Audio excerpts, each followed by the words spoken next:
শাহবাগের দাবিতে যাদেরকে হত্যা করা হয়েছে, খুন করা হয়েছে, তাদেরও বিচার আবার ফিরিয়ে আনা হবে ইনশাআল্লাহ। সেই সরকারের প্রাণ ছিল জামাত ইসলাম। তো সেই গণহত্যার, মুক্তিযুদ্ধের সময়ের গণহত্যার সমস্ত অপরাধের নৈতিক এবং বাহ্যিক ব্যবহারিক দায়িত্ব এই সংগঠন থেকে নিতেই হবে, এবং এটাই আজকে বাংলাদেশের তরুণ প্রজন্মের দাবি।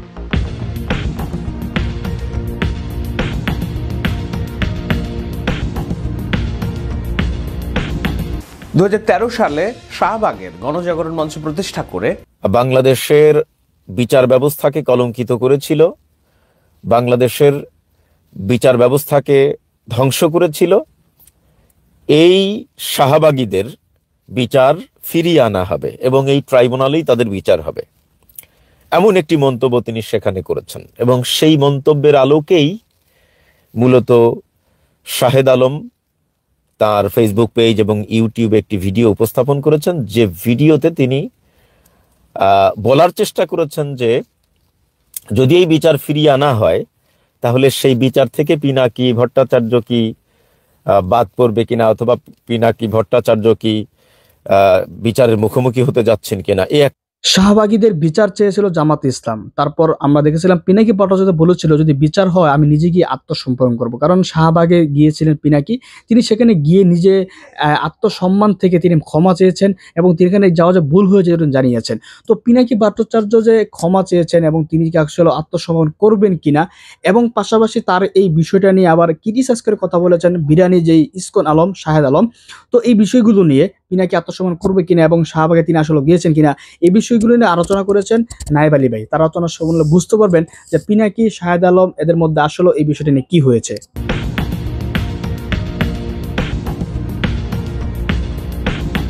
2013 সালে শাহবাগের গণজাগরণ মঞ্চ প্রতিষ্ঠা করে যুদ্ধাপরাধীদের বিচারের দাবি তোলার যেসব সংগঠক যারা এর পেছনে কাজ করেছে, বিকল্প সরকার তৈরি করেছে, তাদের বিচারের দাবি জানিয়েছেন ডক্টর শফিকুর রহমান, জামাত ইসলামের সম্মানিত আমির। 2024 সালের এই যে নতুন বিজয় দিবস, এই নতুন বিজয় দিবসে জামায়াত ইসলাম উন্মুক্তভাবে যে বিজয় দিবস পালন করতে পেরেছে বহু বছর পর, সেই বিজয় দিবসের অনুষ্ঠানে প্রধানমন্ত্রীর ভাষণে এই দাবি জানান তিনি। এখন কি দাবি তিনি জানিয়েছেন সেটির আমি শোনাচ্ছি, কিন্তু তার এই দাবির প্রেক্ষিতে একটি প্রশ্ন সামনে এসেছে, তাহলে কি ডক্টর পিনাকি ভট্টাচার্যেরও বিচার হবে কিনা, ডক্টর শফিকুর রহমান ডক্টর পিনাকি ভট্টাচার্যের বিচারের দাবি তুললেন কিনা পরোক্ষভাবে। শুধু পিনাকি ভট্টাচার্য তো নয়, বর্তমানে এই ছাত্র জনতার আন্দোলনের অন্যতম সহযোগী রাজনীতিক জুনায়েদ সাকি, তার বিচারের দাবি তুলেছেন কিনা ডক্টর শফিকুর রহমান।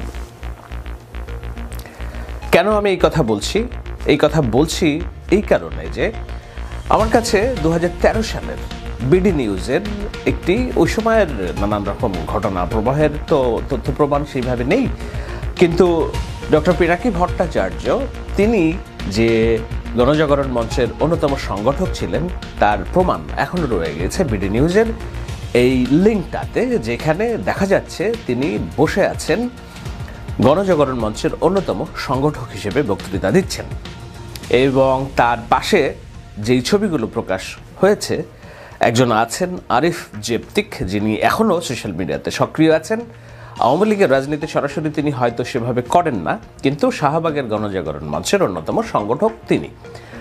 আরও আছেন মারুফ রসুল, আওয়ামী লীগের সাবেক ক্যাডার, বুদ্ধিবৃত্তিক ক্যাডার, সিপি গ্যাং নামক নিকৃষ্ট একটি গালিতন্ত্রের প্রতিষ্ঠাতা তিনি। এই মারুফ রসুল, আরিফ জেপতিক এবং পিনাকি ভট্টাচার্যরা একসময় সহযোগী ছিল। অনেকে প্রশ্ন করেন আপনি কোথায় ছিলেন তখন, আপনি এত বড় কথা বলেন, আমি সেই প্রশ্নের উত্তরও দিচ্ছি। তো এই পিনাকি ভট্টাচার্য শুধুমাত্র শাহবাগের সমর্থক নন, কর্মী নন, তিনি একজন সংগঠক হিসেবে সে সময় গণমাধ্যমে এবং সোশ্যাল মিডিয়ায়, পত্রপত্রিকায় নানানভাবে জনমত তৈরি করেছেন। কিসের জনমত? যে জামায়াতে ইসলামী বাংলাদেশের যুদ্ধাপরাধীদের দল এবং তাদের শাস্তি হতে হবে, তাদের ফাঁসি হতে হবে। যে মাহমুদুর রহমান শাহবাগে আমার দেশের মাধ্যমে শাহবাগে ফ্যাসিবাদের পদধ্বনি শুনেছিলেন, সেই ফ্যাসিবাদের দাবিটার প্রথম দাবি ছিল বিচারিক হত্যাকাণ্ডকে সমর্থন করা, ফাঁসি চাই না। স্বাভাবিক বিচার প্রক্রিয়ায় কাদের মোল্লার যে শাস্তি হয়েছিল যাবজ্জীবন কারাদণ্ড, সেটা না, ফাঁসি চাই। অর্থাৎ আমি চাই ফাঁসি, সেটা তুমি কিভাবে দিবা সেটা তুমি জানো। এইটাকে বলে বিচারিক হত্যাকাণ্ড, মব, জনদাবি, মবের দাবিকে প্রাধান্য দিয়ে। তো সেই দাবিতে মানুষকে সংগঠিত করেছিলেন আজকের পিনাকি ভট্টাচার্য, আমাদের অন্যতম প্রিয় মুখ। শুধু সংগঠিত করেছিলেন, এই ছবি দিয়ে কি প্রতিষ্ঠিত হয়? না, প্রতিষ্ঠিত হয় না। সেই সময় তিনি একাত্তর টেলিভিশনের একটি সাক্ষাৎকারে ঢাকা বিশ্ববিদ্যালয়ের ভিসি সাবেক তৎকালীন একে আজাদ চৌধুরীর উপস্থিতিতে তিনি কি বলেছিলেন জামাতে ইসলামের বিচার নিয়ে, সেটিও এই তার গণজাগরণ মঞ্চের সংগঠক হিসেবে ভূমিকার একটু সংযোজন করা প্রয়োজন। মেয়ার collaborator, Jamaat was part of east Pakistan provincial government. তারা 4টা মন্ত্রী ছিল, commerce, revenue, industry and education. 4টা মন্ত্রী নিয়ে ইস্ট পাকিস্তান প্রভিন্সিয়াল গভর্নমেন্ট যারা গণহত্যা চালিয়েছে, যারা সেই আর্মিকে, পাকিস্তান বর্বর আর্মিকে নেতৃত্ব দিয়েছে, সেই সরকারের পার্ট ছিল জামাত ইসলাম। তো সেই গণহত্যার, মুক্তিযুদ্ধের সময়ের গণহত্যার সমস্ত অপরাধের নৈতিক এবং বাহ্যিক ব্যবহারিক দায়িত্ব এই সংগঠনটাকে নিতেই হবে, এবং এটাই আজকে বাংলাদেশের তরুণ প্রজন্মের দাবি। শুধুমাত্র রাজাকারি করা, শুধুমাত্র আল বদর আল শামস বাহিনী গঠন করাই নয়, এই পাকিস্তানি বাহিনীর সমস্ত অন্যায়, সমস্ত অনাচার, সমস্ত বর্বরতা, সমস্ত গণহত্যার সমান পরিমাণে দায়ভার এই রাজনৈতিক দলটির আছে এবং তাদেরকে সেটা নিতে হবে। তো এখন এরপরে পিনাকি ভট্টাচার্য তার রাজনৈতিক অবস্থান বদল করেছেন এবং তিনি ক্ষমাও চেয়েছেন, বলেছেন যে তিনি বাধ্য হয়ে তখন শাহবাজ গণজাগরণ মঞ্চে গিয়েছিলেন। কেন বাধ্য হয়ে? যে তিনি যেহেতু সিপিবি, বাম রাজনৈতিক দল, যেটাকে আজকের জেনজিরা বলে যে গোসল না করাদের দল, সেই বাম রাজনীতি করতেন এবং বাম রাজনীতি করার প্রেক্ষাপটে দলের সদস্যপদ টিকিয়ে রাখার জন্য দলের ইনস্ট্রাকশনে তিনি গিয়েছিলেন শাহবাগে। যদিও সিপিবি শুধু তিনি একাই করতেন না, আরও হাজার হাজার লক্ষ লক্ষ মানুষ আছে বাংলাদেশে যারা সিপিবি রাজনীতির সমর্থক। তারা কেউ এভাবে ব্যাখ্যা দেয় নাই মুজাহিদুল ইসলাম সেলিম অথবা পরলোকগত হয়েছেন মঞ্জুরুল হাসান ভাই, কেউ এই ব্যাখ্যা দেয়নি যে না, তারা বাধ্য করেই পাঠিয়েছিলেন কিনা সিপিবির এই কর্মীকে গণজাগরণ মঞ্চে।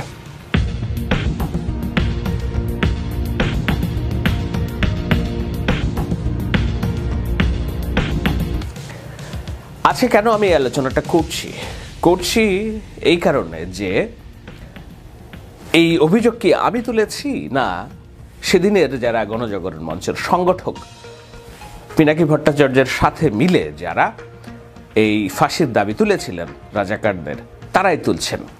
আরিফ জিকতিবের একটি স্ট্যাটাস শেয়ার করেছেন ফেসবুকে। তিনি বলছেন যে আজকে জামাত ইসলামের আমিরের বক্তব্যের পর আমার জেলে যেতে, কারাগারে যেতে কোনো আপত্তি নেই, কেননা আমি মনে মনে ভাবছি আমার ডান পাশে থাকবেন পিনাকি ভট্টাচার্য, বাদিকে থাকবেন বাকি বিল্লাহ, ডান দিকে থাকবেন আরও একজন, নাম বলেছেন, আমি নাম নিতে চাই না। তো সেইটা যার নাম নিয়েছেন সেখানে যে বাকি বিল্লাহ, যিনি অন্যতম আরেকজন সংগঠক, তিনি বলছেন যে আরিফ জিকতিকের সাথে, পিনাকি ভট্টাচার্যের সাথে এই জেলে গেলে আমার বোরিং লাগবে না, অর্থাৎ আমার খারাপ লাগবে না, এই কারণে যে আমি 2024 সালকেও ওন করি। 2024 সাল শেখ হাসিনার যে গুন্ডাতন্ত্র, স্বৈরতন্ত্র, গণহত্যাকে বিরোধিতা করেছে, আমি প্রতিবাদ করেছি, আমি ছাত্রদের পাশে ছিলাম এই সময়ের বাস্তবতায়, আবার 13 সালের সেই সময়ের বাস্তবতায় আমিও যুদ্ধাপরাধের বিচার চেয়েছি। সুতরাং আমি বোরিং হব না, বোরিং হলে আরিফ জিকতিক হবে আর সম্ভবত পিনাকি ভট্টাচার্য হবে, এই ধরনের কোনো একটা কথা লিখেছেন। সোশ্যাল মিডিয়ার কন্টেন্ট এবং আলোচনার বিষয় নিয়ে যেহেতু আমি আলোচনা করি, এই জন্যই এই আলোচনাটা এসেছে যে পিনাকি ভট্টাচার্য কি শাহবাগের বিরোধিতার কারণে জামাত ইসলামের যে বিচারের দাবি, সেই দাবিতে অভিযুক্ত হবেন কিনা, এই আলোচনাটা এখন এসেছে। এখন অনেকেই বলবেন যে আপনি কেন আপনার সহযোদ্ধাদের বিষয়ে কথা বলছেন, সহযোদ্ধাদের পেছনে লেগেছেন। দেখুন, আমি ফেসবুকে এবং অন্যান্য জায়গায় নানানভাবে পিনাকি ভট্টাচার্য এবং ইলিয়াস এবং অন্যান্যদের সমালোচনা করেছি। কেন করেছি? যে আমাদের যে রক্ত রঞ্জিত সরকার, ছাত্র জনতার রক্তের উপর দিয়ে আমরা যে স্বৈরতন্ত্রকে তাড়িয়েছি, সেই সরকারের স্থিতিশীলতা বিনষ্টে কাজ করছে এই অভিযোগ তুলে আমি পিনাকির একাধিকবার সমালোচনা করেছি, কিন্তু আমি ভিডিওতে কোনোদিন একটা শব্দও তাকে নিয়ে আলোচনা করিনি এবং তার বিপক্ষে আমি ভিডিওতে যুদ্ধেও যেতে চাই না। কেউ যদি যুদ্ধ শুরু করে আমি করব, অসুবিধা নেই, আমার কাছে অনেক তথ্য প্রমাণ আছে, কিন্তু আমি নিজে যেতে চাই না এই কারণে যে 24-এর সহযোদ্ধা আমাদের ছাত্র জাগরণে, ছাত্র আন্দোলনে তাদের ভূমিকা অনস্বীকার্য। কিন্তু দেশ অস্থিতিশীল করা, সরকারকে অস্থিতিশীল করা এবং ব্যক্তি আক্রোশ পদ পদবি না পেয়ে সরকারকে দুর্বল করার যে মিশন শুরু থেকেই নিয়ে নেমেছিলেন, আমি ফেসবুকে নানানভাবে বিরোধিতা করেছি। যারা সোশ্যাল মিডিয়া আমাকে ফলো করেন আপনারা জানেন, কিন্তু আমি ভিডিও আলোচনাতে করিনি, ইউটিউবে এই বিতর্ক নিয়ে আসিনি। আজকে কেন নিয়ে আসলাম এই কারণে যে বিতর্কটা তুলে দিয়েছেন খোদ জামায়াতে ইসলামীর আমির শফিকুর রহমান। এখন শুনি শফিকুর রহমান আসলে কি বলেছেন, তার ভাষায় কি, তিনি কি বলতে চেয়েছেন। শাহবাগীদের দাবিতে যাদেরকে হত্যা করা হয়েছে, খুন করা হয়েছে, তাদেরও বিচার আবার ফিরিয়ে আনা হবে ইনশাআল্লাহ। আর যে সমস্ত শাহবাগীরা সেদিন বাংলাদেশকে চ্যালেঞ্জ করে পাল্টা সরকার গঠন করেছিল, জনগণ তাদেরও বিচার চায়। এক দেশে দুই সরকার, এক সরকার বসে আছে পার্লামেন্টে, আরেক সরকার বসে আছে শাহবাগে। পার্লামেন্টের সরকারের কথায় জাতীয় পতাকা উঠে না, নামে না। শাহবাগের সরকারের ভুয়া সরকারের কথায় পতাকা উঠে আর নামে, সেদিন আপনাদের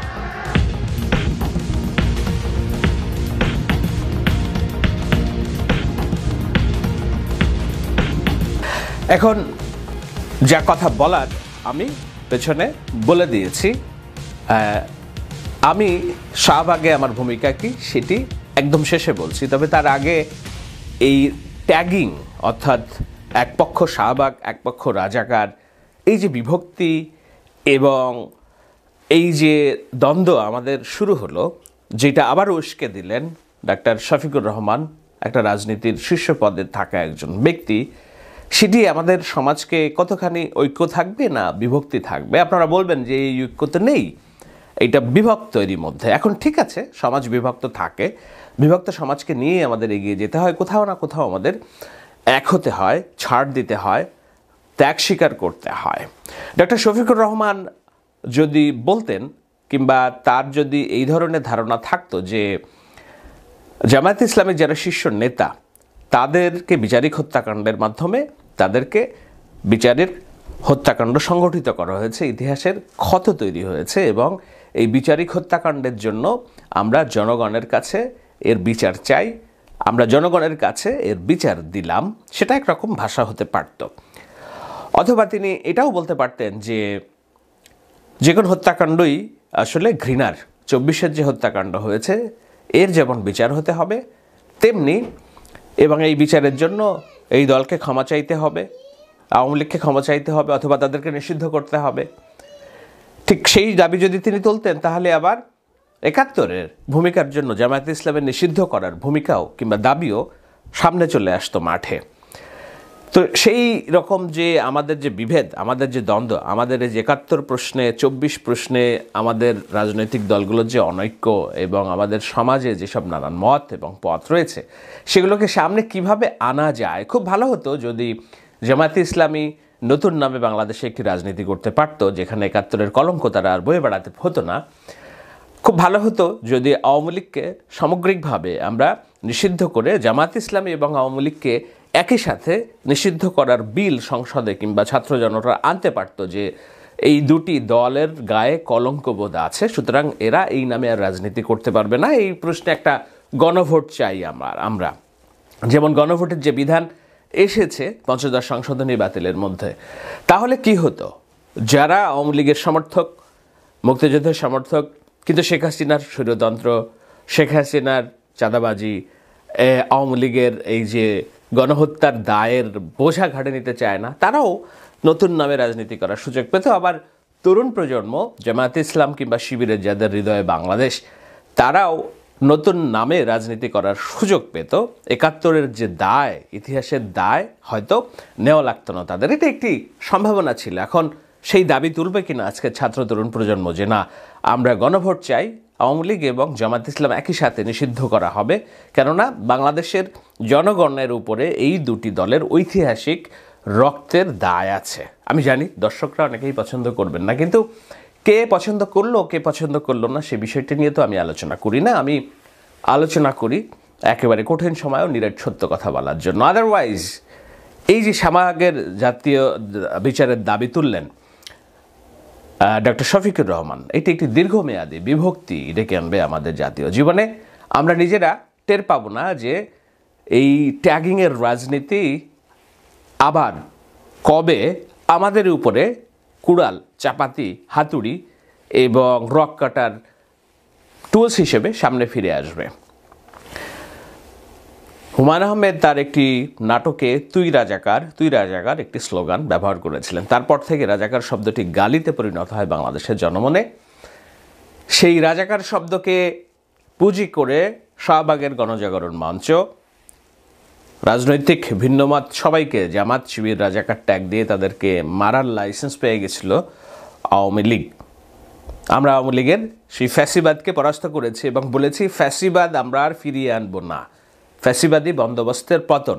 তো যেই কারণে আওয়ামী লীগ ফ্যাসিস্ট হয়েছিল সেই একই চর্চা আমরা শুরু করলাম কিনা, আমরা প্রতিপক্ষকে শাহবাগী ট্যাগ দিয়ে রাজনীতি করছি কিনা। ট্যাগিংয়ের রাজনীতি জামায়াত, শিবির এবং অন্যরা পছন্দ করেন না।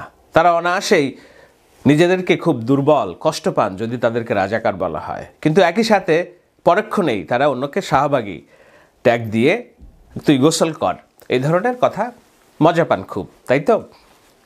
তো রাজাকার যদি ট্যাগিংয়ের রাজনীতি হয়, শাহবাগী তো ট্যাগিংয়ের রাজনীতি। আমরা কি এই দ্বন্দ্বে থাকবো নাকি আমরা সামনে এগিয়ে যাব? আর শাহবাগী যদি ট্যাগিংয়ের রাজনীতি হয়, জামাত, শিবির, রাজাকার ট্যাগ দিয়ে অগণিত মানুষকে হত্যার লাইসেন্স দেওয়া হয়েছিল শেখ হাসিনার হাতে, আজকে শাহবাগী ট্যাগ দিয়ে জামাত, শিবিরের হাতেও কি অগণিত মানুষকে নিগৃহীত হত্যার লাইসেন্স দেওয়া হচ্ছে কিনা? আওয়ামী লীগ যদি ফ্যাসিস্ট হয়, জামায়াত ইসলামীর যারা এই ন্যারেটিভ ধারণ করছেন তারা কি নয়া ফ্যাসিস্ট আচরণ করছেন না? আমি শেষ করব, আমার ভূমিকা কি অনেকেই প্রশ্ন জানতে চান। 2013-14 সালে আমি কোথায় ছিলাম? 2013 সালে আমি চ্যানেল 24-এর বিশেষ প্রতিনিধি ছিলাম। আমি অ্যাক্টিভিস্ট ছিলাম না। আমি অ্যাক্টিভিস্ট হতে বাধ্য হয়েছি 2014 সালের নির্বাচনে, যখন আমি দেখেছি আমার চোখের সামনে কিভাবে একটা নোংরা নির্বাচনের মাধ্যমে সরকার ক্ষমতা এসেছে এবং সেই সরকারের বৈধতা নেওয়ার জন্য কি হীন প্রচেষ্টা করেছে। তারপর থেকে আমি প্রতিবাদ শুরু করি এবং প্রতিবাদের পর আস্তে আস্তে আমাকে দেশ ছাড়া হতে হয়। দেশ ছাড়া হওয়ার পরে আমার যে বাংলাদেশ রাষ্ট্র নিয়ে যে চিন্তা, প্রতিবাদ, কাজকর্ম, প্রত্যেকটার কেন্দ্রে ছিল ভোটাধিকার প্রতিষ্ঠা করা, গণতন্ত্র প্রতিষ্ঠা করা, গণতন্ত্র ফিরিয়ে আনা, এবং আমি সেই পথেই আছি। 2013 সালের আমি চ্যানেল 24-এর একজন মাঠের সাংবাদিক ছিলাম। সেই মাঠের সাংবাদিক থাকা অবস্থায় আমি শাহবাগে গিয়েছি একাধিক দিন সংবাদ কভার করার জন্য। আপনারা যে ছবিটি দেখছেন এটি শাহবাগের মাঝখানে দাঁড়িয়ে চ্যানেল 24-এর লাইভ করার সময় ছবি, এবং সেই সময় আমি দেখেছি পিনাকি ভট্টাচার্য নিজে কিভাবে শাহবাগে দিনের পর দিন তার উপস্থিতি জারি রেখেছিলেন, শহীদ রুমি স্কোয়াডের সাথে কিভাবে তার সম্পৃক্ততা ছিল। আপনাদের বাকি প্রশ্ন থাকলে মতামত দিয়ে থাকেন, আমি আমার ভিডিওতে পরে আবার আলোচনা করব। আপাতত শাহবাগীদের বিচার। আমরা অনেকেই কাদা ছোড়াছুড়িতে লিপ্ত হয়েছি। তো সব মিলিয়ে যখন আমাদের 24 জুলাই আগস্টের গণ অভ্যুত্থান সমাপ্ত হওয়ার মাধ্যমে আমরা স্বৈরাচার হাসিনার পতন ঘটালাম, তাকে দেশ থেকে পালাতে বাধ্য করলাম, এই সময় আমরা সকলে মিলে আসলে অ্যাটলিস্ট প্রায় 2 মাস আমরা একই লাইনে ছিলাম। কিন্তু জুলাই বিপ্লবের পরে যখন নতুন সরকার গঠিত হলো, এই সরকার গঠিত হবার পর আমাদের এই অনলাইন অ্যাক্টিভিস্টদের মধ্যে এক ধরনের নোংরামি আমরা দেখতে পেলাম। তো এই জায়গায় আমরা একপাক্ষিক কাউকে দোষারোপ করতে পারি না, তবে আমার কাছে মনে হলো যে কিছুটা নোংরামিতে আমরা জড়িয়ে পড়েছি। তো এই জন্য আমি শুধু একজনকে বা দুজনকে দায়ী করতে চাই না, আমি উভয় পক্ষ পক্ষকেই দায়ী করতে চাই, এবং আমরা লক্ষ্য করেছি যে ভাষার যে ব্যবহার সেখানে কেউই সংযত ছিলেন না। তো বুঝতেই পেরেছেন যে ইলিয়াস হুসাইন এবং শাহেদ আলমের মাঝে একটা বড় ধরনের নোংরামি আমরা দেখেছি। তো সে বিষয় নিয়ে আমি যথেষ্ট সোচ্চার ছিলাম এবং কথা বলার চেষ্টা করেছি। আজকে আমি কথা বলবো পিনাকি ভট্টাচার্য এবং শাহেদ আলমকে নিয়ে।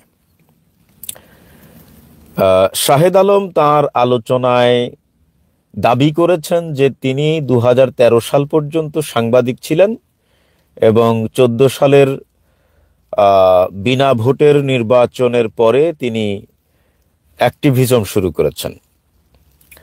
আমি তার এই বক্তব্যের সাথে একমত নই। তিনি আসলে বলতে পারেন যে পেশায় সাংবাদিকতা না করলেও তিনি যে ইউটিউবে কন্টেন্টগুলো ক্রিয়েট করতেন সেখানে আসলে তিনি অ্যাক্টিভিজম করেছেন এমন প্রমাণ আমি পাইনি। তিনি সাংবাদিকতা বজায় রেখেছেন এবং সাংবাদিকতার আদলে কিছুটা অ্যাক্টিভিজম করেছেন। বাট আমি ইলিয়াস ভাই, পিনাকি এদের মতো তিনি অ্যাক্টিভিজম করেছেন বলে আমি মনে করি না। তো যাই হোক, তার এই আলোচনাটির মূল উদ্দেশ্য ছিল বাংলাদেশ জামায়াতে ইসলামীর সম্মানিত আমির ডাক্তার শফিকুর রহমান বিজয় দিবসের আলোচনায় তিনি একটি বিচারের কথা বলেছেন। আপনারা জানেন যে জামায়াতে ইসলামীর সাবেক কেন্দ্রীয় সহকারী সেক্রেটারি জেনারেল আব্দুল কাদের মোল্লা তথাকথিত যুদ্ধাপরাধ ট্রাইব্যুনালে তাকে যাবজ্জীবন কারাদণ্ড দেওয়া হয়েছিল এবং তার মৃত্যুদণ্ডের দাবিতে বা ফাঁসির দাবিতে শাহবাগে ইমরান এইচ সরকারের নেতৃত্বে একটি আন্দোলন শুরু হয় এবং সেই আন্দোলনে যারা নেতৃত্ব দিয়েছিলেন তাদের মধ্যে আমাদের প্রিয় পিনাকি দাও ছিলেন। তো যাই হোক, ওই আন্দোলনের মাধ্যমে বাংলাদেশে যে একটা মব জাস্টিস প্রতিষ্ঠা করা হয়েছিল এটা দিবালোকের মতো পরিষ্কার, এবং কথিত যুদ্ধাপরাধ ট্রাইব্যুনালে জামায়াতের শীর্ষস্থানীয় যে নেতৃবৃন্দ এবং বিএনপির দু একজন নেতাকে তাদেরকে যে হত্যা করা হয়েছে এটি আজকে দিবালোকের মতো পরিষ্কার। তো বাংলাদেশ জামায়াতে ইসলামীর আমির সেটাই বোঝানোর চেষ্টা করেছেন যে শাহবাগে আন্দোলনের নামে যারা বাংলাদেশের বিচার ব্যবস্থাকে কলঙ্কিত করেছিল, বাংলাদেশের বিচার ব্যবস্থাকে ধ্বংস করেছিল, এই শাহবাগীদের বিচার ফিরিয়ে আনা হবে এবং এই ট্রাইব্যুনালেই তাদের বিচার হবে, এমন একটি মন্তব্য তিনি সেখানে করেছেন। এবং সেই মন্তব্যের আলোকেই মূলত শাহেদ আলম তার ফেসবুক পেজ এবং ইউটিউবে একটি ভিডিও উপস্থাপন করেছেন, যে ভিডিওতে তিনি বলার চেষ্টা করেছেন যে যদি এই বিচার ফিরিয়ে আনা হয় তাহলে সেই বিচার থেকে পিনাকি ভট্টাচার্য কি বাদ পড়বে কিনা, অথবা পিনাকি ভট্টাচার্য কি বিচারের মুখোমুখি হতে যাচ্ছেন কিনা, এই একটা প্রশ্ন তুলেছেন। আর জামাতের বিরুদ্ধে একটা দোষারোপ করেছেন যে আওয়ামী লীগ জামাত শিবির রাজাকার, এই যে একটা ট্যাগের রাজনীতি বাংলাদেশে প্রতিষ্ঠা করার মাধ্যমে বাংলাদেশের গণতন্ত্র, বাংলাদেশের নির্বাচনী ব্যবস্থা, বাংলাদেশের বিচার ব্যবস্থাকে ধ্বংস করেছিল। জামাত কি সেই আওয়ামী লীগের আদলে করা ট্যাগিং এর রাজনীতি আবার শুরু করলো, বা ট্যাগিং এর সেই রাজনীতি কি ফিরিয়ে আনার চেষ্টা করছে? এই প্রশ্ন তোলার চেষ্টা করা হয়েছে। তো যাই হোক, আমি এই জায়গায় একটু বলতে চাই যে শাহেদ আলম ভাই যে ভিডিও উপস্থাপন করেছেন, এই ভিডিওর নিচে তার ফেসবুক পেজে, আমি যদিও তার ইউটিউবের কমেন্টগুলো দেখি নাই, বাট তার ফেসবুক পেজের কমেন্টগুলো আমি পড়ে দেখলাম, 90-95% তার বিরুদ্ধে। সবাই কিন্তু তারই ফলোয়ার বলা যায়, যারা কমেন্ট করেছেন তারাই তার ফ্যান ফলোয়ার। কিন্তু সেখানে আমরা দেখেছি যে নোংরা, খুবই বাজে ভাষায় গালিগালাজ করা হয়েছে তাকে, এবং তুচ্ছতাচ্ছিল্য করা হয়েছে, তাকে অ্যাটাক করা হয়েছে। আমরা যারা অ্যাক্টিভিজম করি বা আমরা যারা সোশ্যাল মিডিয়ায় কথাবার্তা বলি বা বলতে পারেন আমরা এক ধরনের সেলিব্রিটি, এই আমাদের মধ্যে কিছু কিছু মানুষ আছেন, তারা আমার কাছে কেন জানি মনে হয় গালি খাইতে পছন্দ করেন, মানে আলোচনায় থাকতে পছন্দ করেন। পজিটিভলি আলোচিত হচ্ছেন নাকি নেগেটিভলি আলোচিত হচ্ছেন, ইট ডাজন্ট ম্যাটার, আলোচনায় থাকা পছন্দ করেন এমন অনেক মানুষ আছেন। তো আমার কাছে কেন জানি মনে হয় তাদের একজন হচ্ছেন এই শাহেদ আলম ভাই। মানে তিনি গালি খেতে বোধহয় পছন্দ করেন, অথচ ন্যূনতম নৈতিকতা বোধ যদি কারোর মধ্যে থাকে, সে গালি খাওয়ার পর আবার নির্লজ্জের মতো ফেসবুকে ইউটিউবে সে কথা বলবে, এতটুকু মানে এতটা নির্লজ্জ আমি না, বা আমাদের ইলিয়াস ভাইও না, কিংবা পিনাকি দাইও না। তো আমার কাছে কেন জানি মনে হয় যে ওনার অতটুকু আত্মসম্মান বোধ ওনার মধ্যে নাই। এতটা গালি খাচ্ছে তারপরে উনি, হ্যাঁ তার একটা গুণ আছে, সহজে তিনি রেগে যান না, এটা তার একটা গুণ। বাট যৌক্তিক সমালোচনা যদি মানুষ করে, যৌক্তিক কমেন্ট যদি করে, যৌক্তিকভাবে যদি তাকে গালাগালি করে, এটা তো আর আপনি থামাতে পারবেন না। আপনি যদি জনগণের পালস না বোঝেন তাহলে তার আমাদের করার কিছুই নাই, আপনার প্রতি আমাদের করুণা করা ছাড়া কিছুই করার নেই। তো যাই হোক, আমি যে কথাটাই ছিলাম যে আওয়ামী লীগ যে ট্যাগিং এর রাজনীতি বাংলাদেশে প্রতিষ্ঠা করার মাধ্যমে গত 15-16 বছর ফ্যাসিজম প্রতিষ্ঠা করেছে এবং বাংলাদেশের সকল ব্যবস্থাকে ধ্বংস করেছে। জামাত কি সেই ট্যাগিং এর রাজনীতি ফেরত আনতে চাচ্ছে? এটা ছিল ওনার আরেকটা প্রশ্ন। আসলে আমি এই জায়গায় উদাহরণটা কিভাবে দেব? আপনি যদি ক্রিকেটের সাথে তার এই বক্তব্যের তুলনা করেন, ধরেন আপনি ব্যাটসম্যান, আপনি ব্যাটিং করছেন, আরেকজন বোলার বল করছে। তো আপনি যদি বলের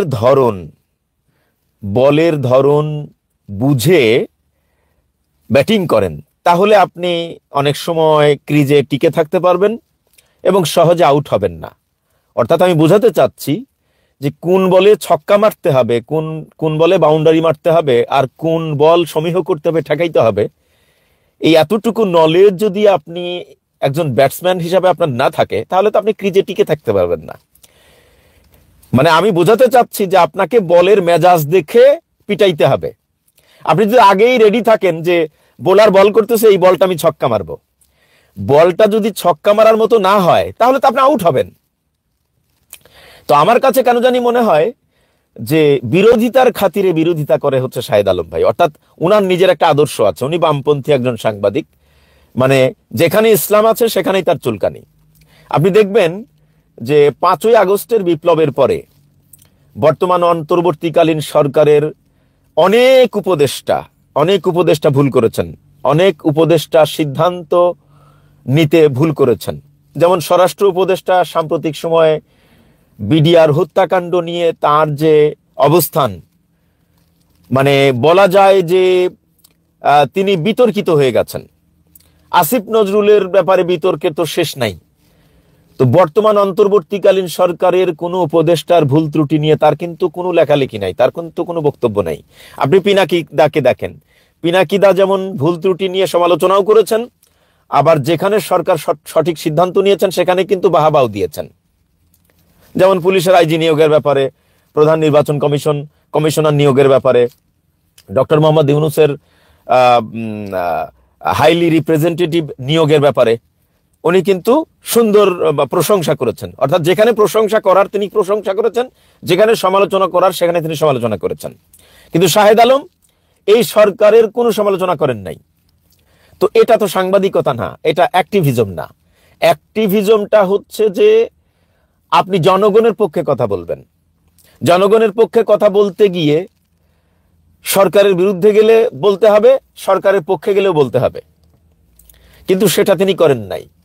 পাশাপাশি বাংলাদেশে এখন প্রধান দুটি রাজনৈতিক দল, জামাত এবং বিএনপি। জামাতের রাজনীতিতে কৌশলগত হয়তো শাহেদ আলম ভাইয়ের দৃষ্টিতে ভুল থাকতে পারে, তো সেই কৌশলগত ভুলের সমালোচনা শাহেদ আলম ভাই করতে পারে, এ ব্যাপারে আমার দ্বিমত পোষণ করার সুযোগ নাই। কিন্তু যদি জামাত অ্যাজ এ রাজনৈতিক দল, রাজনৈতিক পলিটিক্যাল পার্টি, তারা যদি কোনো ফৌজদারি অপরাধ করে, সেটার সমালোচনা যেমন করতে হবে, কৌশলগত ব্যাপারে আপনার যদি তাদের কৌশল পছন্দ না হয়, আপনি তাদেরকে সংশোধনের জন্য আপনার মতামত আপনি দিতে পারেন। কিন্তু জামাত কি আসলে 5ই আগস্টের বিপ্লবের পরে রাজনীতি করতে গিয়ে তাদের কোনো নেতা কোনো অপরাধ, ফৌজদারি অপরাধের সাথে জড়িত হয়ে পড়েছেন? না, পড়েন নাই। তাদের রাজনৈতিক কৌশলগত বক্তব্য দিতে গিয়ে অনেকের দৃষ্টিতে তারা ভুল করেছেন, এই জন্য অনেকেই সমালোচনা করেছেন, আমিও সমালোচনা করেছি। কিন্তু অন দি আদার হ্যান্ড আরেকটা রাজনৈতিক দল বিএনপি, তারা 5ই আগস্টের পরে অনেক ফৌজদারি অপরাধের সাথে তারা জড়িয়ে পড়েছে। তারা লুটপাটের সাথে জড়িয়ে পড়েছে, চাঁদাবাজিতে জড়িয়ে পড়েছে, মামলা বাণিজ্যের সাথে জড়িয়ে পড়েছে, তারা নিজেরা খুনোখুনিতে জড়িয়ে পড়েছে, পদ পদবি নিয়ে, আধিপত্য বিস্তার নিয়ে মারামারি করেছে, অনেক মানুষ আহত হয়েছেন। এই সমস্ত বিষয় নিয়ে শাহেদ আলমবার একটা পোস্ট আপনি দেখবেন না, এই সমস্ত বিষয় নিয়ে তার কোনো ভিডিও নাই। তাহলে আপনি কি অ্যাক্টিভিজম করতেছেন? অর্থাৎ আপনি যে মতাদর্শ লালন করেন সেই মতাদর্শের পক্ষে আপনি কথা বলেন, মানে ধরি মাছ না ছুঁই পানি। আপনি কোনো রাজনৈতিক দলের প্রতিনিধিত্ব করেন না, এটা ঠিক, বাট আপনি যে আদর্শ লালন করেন আপনি সেই আদর্শ প্রতিষ্ঠিত হোক, এটা আপনি চান। আপনি সাদাকে সাদা, কালোকে কালো বলতে নারাজ। দেখেন এই জায়গায় আপনি দেখেন, আওয়ামী লীগ ট্যাগিং এর রাজনীতি প্রতিষ্ঠিত করেছিল, এটি সত্য। জামায়াতে ইসলামী যে রাজাকার ছিল, আলবদর ছিল, এটি কিন্তু আজও প্রমাণিত না। অতএব এটা ট্যাগিং এর রাজনীতি করেছে, এটা নিয়ে ট্যাগিং এর রাজনীতি করেছে আওয়ামী লীগ, তাতে কোনো সন্দেহ নাই। এটা স্বীকার করার জন্য ওনাকে ধন্যবাদ। কিন্তু শাহবাগের ব্যাপারে জামাত কি ট্যাগিং এর রাজনীতি করলো? শাহবাগে যারা গিয়ে ফাঁসির দাবিতে আন্দোলন করেছিল, এই আন্দোলনটা রাইট ছিল না রং ছিল? এটা আজকে দিবালোকের মতো পরিষ্কার, যেটা রং ছিল। তো শাহবাগে কারা কারা ছিল, কারা কারা নেতৃত্ব দিয়েছিল, এটা তো দিবালোকের মতো পরিষ্কার, প্রমাণিত সত্য, প্রমাণিত সত্য। তো এখানে তিনি কি ট্যাগিং এর রাজনীতি করলেন? যারা যারা ছিলেন তাদের বিরুদ্ধে তিনি বিচারের দাবি জানিয়েছেন। তো তিনি তো কারোর বিরুদ্ধে কাউকে কি ট্যাগ করেছেন যে অমুক শাহবাগী তমুক শাহবাগী, মানে শাহবাগে ছিলেন না বা শাহবাগের আন্দোলনে কোনো নেতৃত্ব দেন নাই, প্রতিনিধিত্ব করেন নাই, এমন কাউকে কি জামাত শাহবাগী বলেছে? বলে নাই। শাহবাগে যারা ছিল, শাহবাগে যারা নেতৃত্ব দিয়েছে, শাহবাগের আন্দোলনে যারা নেতৃত্ব দিয়েছে, তাদের বিচার দাবি করেছে জামাত ইসলামী। তো এটা তো অন্যায় না, বরং এটা ন্যায়। আমরা তো সবাই ইনসাফ পূর্ণ একটি রাষ্ট্র চাই। তো শাহবাগে যারা মব জাস্টিস প্রতিষ্ঠার জন্য দিনের পর দিন, মাসের পর মাস আন্দোলন করেছে, এবং তাদের আন্দোলনের কারণেই বাংলাদেশের সৎ রাজনীতিবিদ, যারা বাংলাদেশের মানে রাজনীতিতে সততার স্বাক্ষর রেখেছেন, এই মানুষগুলোকে হত্যা করা হয়েছে তাদের কারণে। তো তাহলে তাদের বিচার চাওয়া কি অন্যায়? তাদের বিচার চাওয়া কি ট্যাগিং এর রাজনীতি? না, আমি আপনাদের কাছে বিচারের ভার ছেড়ে দিলাম। জামাতকে যেমন বলা হয় রাজাকার, আদৌ কি জামাত রাজাকার ছিল? জামাতকে বলা হয় যুদ্ধাপরাধী, জামাতকে আদৌ যুদ্ধাপরাধী? এটা কি আজকে প্রমাণিত? না, এটা অভিযোগ, এটা প্রোপাগান্ডা, এটা অপপ্রচার। আজ পর্যন্ত এটা প্রমাণিত সত্য না। কিন্তু শাহবাগে যারা আন্দোলন করেছে, শাহবাগের আন্দোলন যারা পরিচালনা করেছে, তাদের ছবি আছে, ভিডিও আছে, বক্তব্য আছে, সব আছে, কমিটি আছে, কাগজপত্র আছে, সব এভিডেন্স আছে। তো জামাত তো কাউকে শাহবাগী ট্যাগ দেয় নাই। হ্যাঁ, কিছু মানুষ শাহেদ ভাইকে ট্যাগ দিচ্ছে শাহবাগী বলে, এটা উচিত না। শাহেদ ভাই শাহবাগী ছিলেন না, তিনি সাংবাদিক হিসাবে সেখানে গেছেন, বাট এটা বলতে দ্বিধা নেই যে তিনি শাহবাগের আন্দোলন মানে সমর্থন করতেন। কারণ শাহবাগের আন্দোলন কাদের ছিল? বামপন্থীদের আন্দোলন ছিল। উনি একজন বামপন্থী মানুষ, বামপন্থী আদর্শ লালন করেন। অতএব শাহবাগের এই আন্দোলনের ব্যাপারে তার সাপোর্ট ছিল, কিন্তু তিনি কোনো আন্দোলনে ছিলেন না। সুতরাং তাকে ট্যাগ দেওয়াটা উচিত নয়। যে সমস্ত নেটিজেনরা তাকে শাহবাগী বলে ট্যাগ দিচ্ছেন, আমি আপনাদের সাথে একমত না।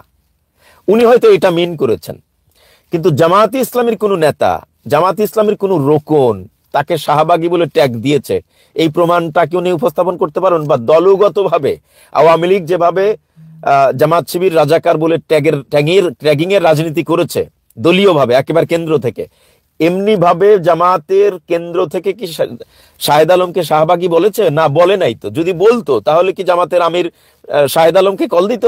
কল দিত না। তো যাই হোক, এখানে তিনি পিনাকিদাকে নিয়ে এসছেন যে তাহলে কি পিনাকিরা ফেসে যাচ্ছেন, মানে উনি পিনাকিরা বলতে বোঝাতে চেয়েছেন যে এই শাহবাগের আন্দোলনে পিনাকির মতো যারা প্রতিনিধিত্ব করেছেন তারা কি ফেসে যাচ্ছেন। তো এই ব্যাপারে পিনাকিদা একটা পোস্ট দিয়েছেন। তিনি বলেছেন যে শাহবাগের আন্দোলনে আমার উপস্থিতি, আমার সরব উপস্থিতি, আমার সেখানে অংশগ্রহণ, এ বিষয় নিয়ে তিনি ব্যাখ্যা করেছেন, বাট ওই ব্যাখ্যা আমি যাচ্ছি না। এই ব্যাপারে যদি ভুক্তভোগী পরিবার, শহীদ পরিবারের কোনো সদস্য তাকে যদি, তার বিরুদ্ধে যদি মামলা করে, অথবা সংক্ষুব্ধ হয়ে কোনো রাজনৈতিক দল যদি তার বিরুদ্ধে মামলা করে, বা কোনো গোষ্ঠী যদি তার বিরুদ্ধে মামলা করে, তাহলে তিনি দেশে ফিরে আসবেন এবং আদালতে আত্মসমর্পণ করবেন, এবং তিনি তার এই মামলায় কোনো আইনজীবী নিয়োগ করবেন না, এবং তিনি আদালতে নির্দোষ দাবিও করবেন না। যদি বিচারে তার মানে যদি বিচারে তিনি দোষী সাব্যস্ত হন, তাহলে দোষ মাথা পেতে নিবেন। এটা তিনি চ্যালেঞ্জ করেছেন শাহেদ আলমকে। তো ইদার শাহেদ আলমও যদি তার বিরুদ্ধে মামলা করে, তাহলেও পিনাকি দেশে যাবেন। তো এই যে একটা সৎসাহস, উনি কোন মন মানসিকতা নিয়ে লিখেছেন, উনার মনে কি আছে সেটা তো আমি জানি না, কারোর মনের খবর তো একমাত্র আল্লাহ ছাড়া আর কেউ জানে না। বাট এই যে একটা সাহস দেখিয়েছেন উনি, এটা কিন্তু স্যালিউট পাওয়ার যোগ্য। উনি মানে কথাগুলো বোঝার চেষ্টা করবেন যে শাহবাগে যে উনি ছিলেন, এটা তো উনি বহু আগেই স্বীকার করেছেন, প্রমাণও আছে।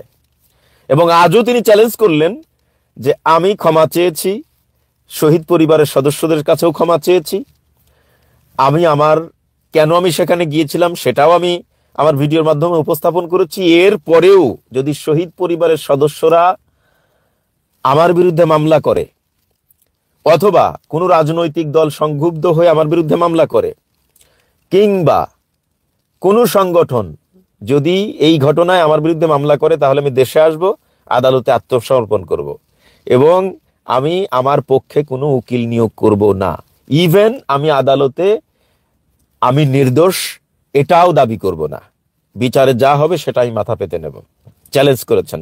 এখন আমরা দেখতে চাই যে এইবার শাহেদ আলম চ্যালেঞ্জ গ্রহণ করে কিনা। তো যাই হোক, কথা হলো যে আমরা যারা অ্যাক্টিভিজম করি, আমরা দোষে গুণে মানুষ, আমাদের ভুলও হয়, সঠিকও হয়। কিন্তু ভুলের সংখ্যা যদি বেশি হয়, তো সেটা তো আর মেনে নেওয়া যায় না। তো শাহেদ আলমরা আসলে কেমন বাংলাদেশ চায় সেটা সহজেই অনুমেয়। ওই তেল মারা রাজনীতি, স্বার্থের রাজনীতি, তারা কিন্তু স্বার্থ ছাড়া কোথাও যায় না। স্বার্থের রাজনীতি, স্বার্থের অ্যাক্টিভিজম করে। যাই হোক, তো আমি আশা করি যে বিষয়টি আপনাদের কাছে ক্লিয়ার করতে পেরেছি। আমরা চাই সব মব জাস্টিসের বিচার হোক, অপরাধী যারা সকলেই যেন আইনের আওতায় আসে, এবং সকলের বিচার দাবি করছি। শুধু একটা বিষয় নিয়ে আপনি আলোচনা করবেন, অন্যগুলো নিয়ে আলোচনা করবেন না। দেখেন এখানে গুরুত্বপূর্ণ কোনটা? জামাত ইসলামের আমিরের এই বক্তব্য নিয়ে আলোচনাটা বেশি গুরুত্বপূর্ণ, নাকি পিলখানা হত্যাকাণ্ডের এই যে একবার কমিশন গঠন করবে ঘোষণা দিল, পরে আবার কমিশন গঠন থেকে সরে আসলো, পরে আবার তদন্ত কমিটি গঠনের সিদ্ধান্ত নিল, এই যে একটা ডামাডোলের মধ্যে সরকার যাচ্ছে, মানে সিদ্ধান্ত নিতে মানে কষ্ট পাচ্ছে, তারা সিদ্ধান্তহীনতায় ভুগতেছে, জাতিকে একটা বিভ্রান্তির মধ্যে ফেলে দিয়েছে। এবং এটি আমাদের দেশের সকল মব জাস্টিসের মাদার। এই ঘটনাটা বাংলাদেশে যত মব জাস্টিস হয়েছে এই পিলখানা হত্যাকাণ্ডের মধ্য দিয়ে হয়েছে। অথচ এই পিলখানা হত্যাকাণ্ড নিয়ে কত কিছু হয়ে যাচ্ছে না, তার একটা স্ট্যাটাস দেখেন, একটা ভিডিও নাই কিন্তু এ ব্যাপারে। কেন নাই জানেন? এগুলো বলতে গেলে তারা সে যাদেরকে ভালোবাসে, কারণ এই ঘটনার সাথে তার গুরু আসিফ নজরুল জড়িত, স্বরাষ্ট্রমন্ত্রী স্বরাষ্ট্র উপদেষ্টা জড়িত, এই সরকার জড়িত, এটা বলতে গেলে সরকারের সমালোচনা হয়ে যাবে। উনি এই সরকারের দর্শক আলোচনাগুলো শুনেছেন, শুনে বুঝতে পেরেছেন যে আসলেও পিনাকি ভট্টাচার্য হয়তোবা শাহবাগে গিয়েছেন, গিয়ে তিনি তার যে আত্মসমালোচনা, তিনি নিজেও অনুতপ্ত, তিনি বুঝেছেন আমার এখানে ভুল হয়েছে, তিনি ক্ষমা চেয়েছেন এবং তিনি ফেসবুক স্ট্যাটাসে বলেছেন যে আমি যদি বিচার আমার করা হয় তাহলে আমি নিজেকে আত্মসমর্পণ করবো। একটা মানুষ কখন এটা বলে যখন ওই কাজটা তার এতটাই খারাপ লেগেছে যাওয়ার কারণে, যতটা খারাপ আর পৃথিবীতে কোনো কিছু লাগে নাই, এই জন্য তিনি বলতে পেরেছেন যে আমি আত্মসমর্পণ করবো যদি বিচার শুরু হয়। তো পিনাকি দাদা তিনি আসলে দেশপ্রেমিক এবং তিনি যে প্রকৃতপক্ষে শাহবাগে গিয়ে ভুল করেছেন সেটা তিনি এখনো স্বীকার করেন, ভবিষ্যতে স্বীকার করবেন। যাই হোক দর্শক, আমার পিনাকিকে সেলুট জানাই এবং তার এই জবানবন্দি নিয়ে, তার এই অসহায় আত্মসমর্পণ নিয়ে যারা তাকে ক্রিটিসাইজ বা বিভিন্ন রকমের কথা বলছে শাহেদ আলমের মতো, তাদের জন্য ধিক্কার। তারা আসলেও ভুলের ক্ষমা যে চাইতে হয়, ক্ষমা চাওয়া উচিত, এটা তারা বুঝে না। পিনাকি এত বড় একজন মানুষ হয়েও তিনি তার নিজের ভুলটা বুঝতে পারছেন এবং ভুলটা স্বীকার করেন বারবার, সেটা আমি মনে করি একজন ভালো মানুষের জন্য সবচেয়ে বড় বৈশিষ্ট্য।